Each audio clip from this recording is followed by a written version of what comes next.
week, a young friend came from Istanbul Aikido Dojo to visit me here in Turunç.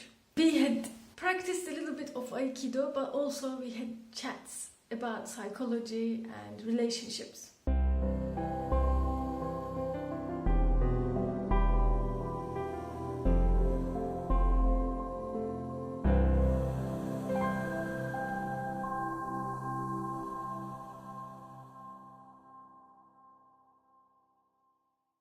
When children are surrounded by adults who are emotionally present, they thrive. In the last weeks, I have been talking about how childhood emotional neglect affects people in adulthood.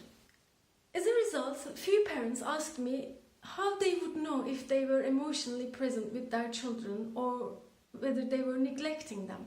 So I decided to give you some examples in this video. Let's say your child is afraid of the dark.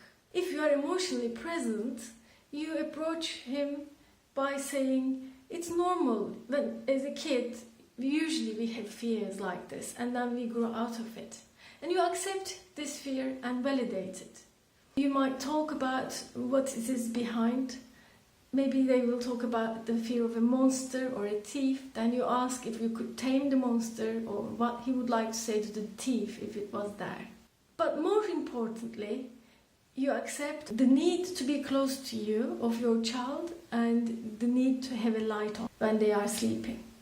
Whereas if you are emotionally neglecting your child, you would call him a wimp, say it's silly, there's nothing to be afraid. You would turn off the light, thinking that he will grow out of the fear if you force it through, and you would leave him alone in the dark.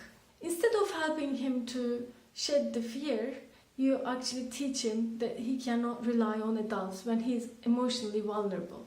Let's take another example. Let's say your child had an accident and he's bleeding on the head. An emotionally present parent, you go and attend calmly to the wound and if necessary take your child to the doctor.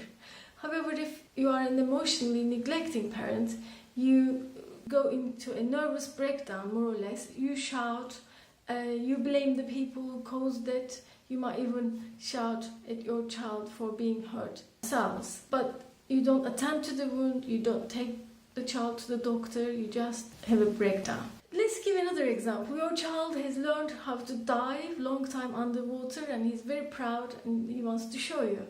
You get a bit anxious, but you show interest and curiosity. You ask how he learned it and how he makes sure that it's safe for him to stay as long as that.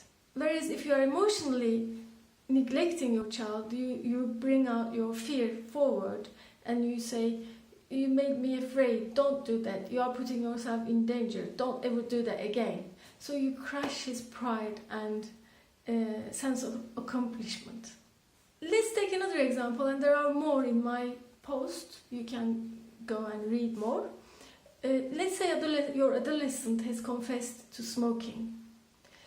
You would be pleased that he is able to come and speak to you about it and listen to how he started and how he came to decide to tell you. While you are listening non-judgmentally, he is able to tell you more and ask for real help, what he needs. Whereas if you are emotionally neglecting, unavailable, you would make him feel guilty, you would express your disappointment and maybe disown your child. And I have known such examples.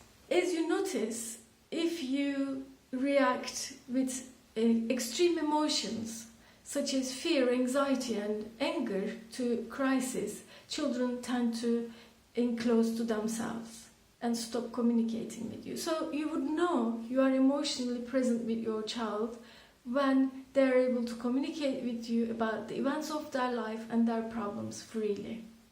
If you are interested in a self-study course on conscious parenting, you can go down and find the link and get information about it. You and your loved ones are significant. To receive regular tips to help you achieve more autonomy, visit my page.